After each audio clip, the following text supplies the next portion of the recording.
Boas-vindas a mais uma análise aprofundada. Hoje, a gente vai decodificar uma mudança legislativa daquelas que impactam diretamente o bolso e a vida de milhões de brasileiros. Estamos falando da recém-sancionada Lei 15.252, de novembro de 2025. O nosso objetivo aqui é pegar aquele juridiquês complicado e traduzir de um jeito bem prático, sabe? Vamos ver como o fim da burocracia bancária finalmente virou lei, garantindo muito mais liberdade e poder de escolha para quem usa os serviços financeiros todos os dias.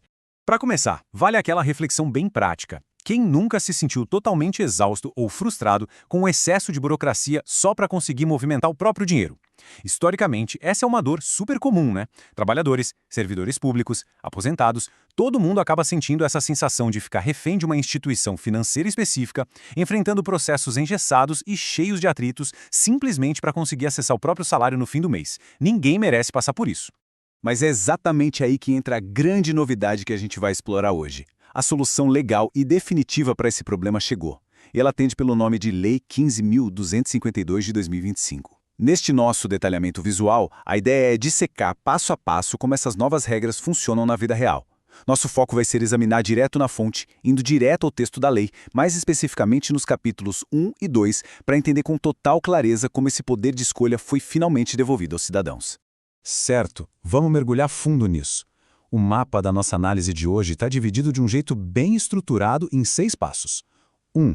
Fim da burocracia bancária. 2. Conheça seus novos direitos. 3. Quem é quem na lei. 4. Portabilidade salarial automática. 5. O papel do Open Finance. E por fim, 6. Regras de compartilhamento. Bora lá? Número 1. Fim da burocracia bancária.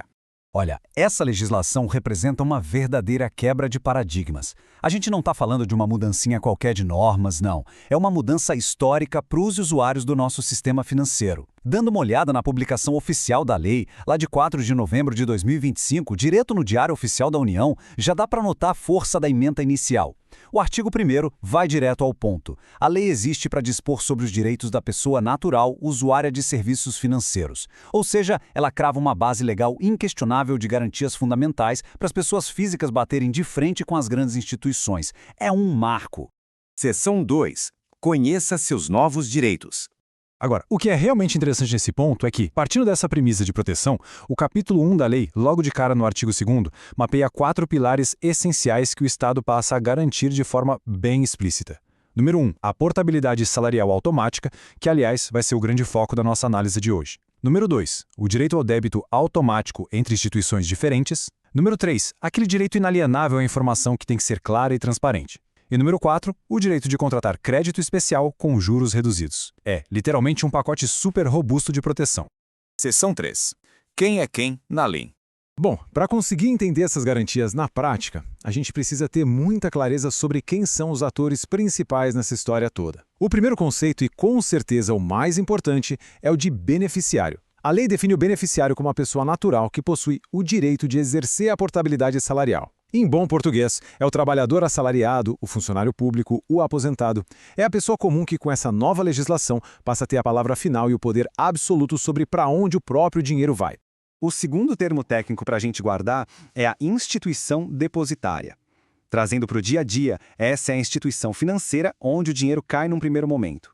O texto descreve como a instituição detentora da conta a ser debitada. Na prática, quase sempre, é aquele banco escolhido pela empresa empregadora para rodar a folha de pagamento de todos os funcionários. E, por fim, a gente tem a instituição destinatária, que é basicamente o ponto de chegada. A lei a define de forma muito clara como a instituição destinatária dos recursos referentes à portabilidade. Resumindo, é o banco que a pessoa escolheu livremente. Aquele que talvez não cobre tarifas, que tem um aplicativo muito mais rápido, investimentos melhores ou que simplesmente trate o cliente melhor. A escolha agora é totalmente de quem é dono do dinheiro. Seção 4. Portabilidade salarial automática. Com todos os papéis bem definidos na mesa, a parte mais fascinante agora é desvendar como essa movimentação de dinheiro acontece na prática, sem aquelas dores de cabeça de antigamente. E isso está lá nos artigos 4º e 5º. O parágrafo 1º do artigo 4º simplesmente transforma aquele antigo labirinto burocrático num fluxo digital redondinho de apenas 3 passos. Passo 1. Pedido expresso do beneficiário. Passo 2. Compartilhamento estritamente digital entre os bancos.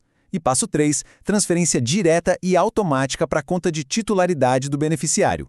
Pensa só, acabou aquela história de preencher papelada, enfrentar fila imensa e ter que presencialmente conversar com o gerente.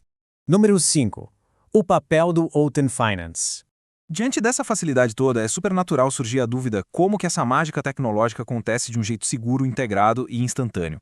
É que a sacada genial dessa lei é que ela não só criou a regra no papel, mas já apontou a infraestrutura tecnológica para fazer o negócio rodar. O parágrafo 2º do artigo 4º diz exatamente isso. Abre aspas. A adesão à portabilidade salarial automática por meio dos canais digitais poderá ser implementada com utilização do sistema financeiro aberto. Isso ilustra brilhantemente o poder do nosso já conhecido Open Finance. O objetivo da lei é garantir o livre acesso e a livre escolha. Sem precisar pisar na agência, é a integração de dados garantindo esse direito com 2 ou 3 toques na tela do celular. E seção 6. Regras de compartilhamento. Claro que, com tanta facilidade no trânsito de informações, é mais do que justo surgirem preocupações com a privacidade. Justamente por isso, o parágrafo 4º do artigo 5º coloca os pingos nos is e lista de um jeito bem restrito quais dados podem ser compartilhados via canal eletrônico para a portabilidade rolar. Os bancos não ganharam passe livre para bisbilhotar a vida de ninguém, tá? São só 4 itens permitidos, estritamente técnicos. O CNPJ da entidade contratante, o valor na conta salário, as deduções de descontos, tipos consignados, e os valores líquidos depositados. Ou seja, a lei foi cirúrgica, blindou qualquer informação extra e garantiu a privacidade de quem usa o sistema. Então, o ponto crucial dessa proteção de dados está no limite de tempo estipulado pela lei. São 12 meses. A regra determina categoricamente que os bancos só podem acessar e compartilhar as informações dos valores líquidos depositados no período correspondente aos últimos 12 meses. Isso é simplesmente perfeito porque dá aos bancos as informações necessárias para validar a portabilidade direitinho, mas ao mesmo tempo cria um muro para impedir que as instituições fiquem vasculhando o histórico financeiro antigo de longo prazo de qualquer cidadão. E para amarrar tudo com chave de ouro, a gente tem esse outro detalhe que é vital, lá no parágrafo 2º do artigo 5º. Se o banco original quiser dar uma de esperto e tentar por qualquer motivo recusar o pedido de portabilidade, ele tem um prazo máximo, cravado na lei e inegociável, de apenas 2 dias úteis para comunicar uma justificativa clara e objetiva. Aquela velha tática do silêncio, de enrolar de propósito ou jogar o cliente num processo obscuro, acabou de vez. Os bancos não podem mais usar essas artimanhas para reter ninguém contra a própria vontade. E com isso, a gente fecha a análise da estrutura essencial dos capítulos 1 e 2 dessa legislação que é, sem dúvida nenhuma, um divisor de águas. Passamos por definições muito claras, vimos o motor do Open Finance e as garantias super fortes de privacidade. E aí fica aquela reflexão final provocativa para a gente debater. Qual é a opinião geral sobre esse fim definitivo do monopólio da conta salário estipulado pela Lei 15.252? Porque esse é o tipo de conhecimento estruturado que realmente empodera e muda o nosso dia a dia financeiro para melhor, não é mesmo? Para quem nos acompanha e valoriza esse tipo de aprofundamento, fica o convite de sempre. Deixem a opinião aí nos comentários, inscrevam-se no canal e deixem aquele like para apoiar a gente a trazer ainda mais análises detalhadas como essa. Um grande abraço e até a próxima!